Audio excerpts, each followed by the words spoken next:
Parking এর জন্য আমরা চেষ্টা করছি কিছু স্পটকে আইডেন্টিফাই করে ঠিক করে দেওয়া।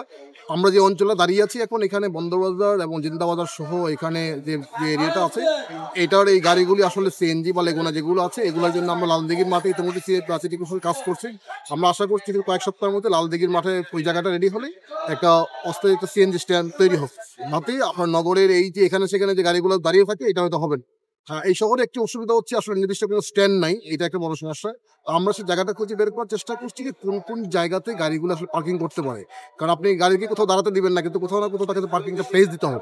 তো মূলত সেই নির্দিষ্ট পার্কিং স্পেস যাতে সাথে পার্কিং করে সেই ব্যবস্থা উদ্যোগ আমরা নিচ্ছি। আমরা আশা করছি হয়তো এক মাসের মধ্যে হয়তো অনেকাংশে মেজর স্থানগুলো হয়তো সমস্যার সমাধান হবে, কারণ নির্দিষ্ট পার্কিং স্পেস ঠিক করে দিলে হয়তো আপনার ওই জায়গাগুলোতে গাড়িগুলো যখন পার্কিং করবে তখন এই রাস্তাগুলো আরো অনেক বেশি পরিষ্কার হবে।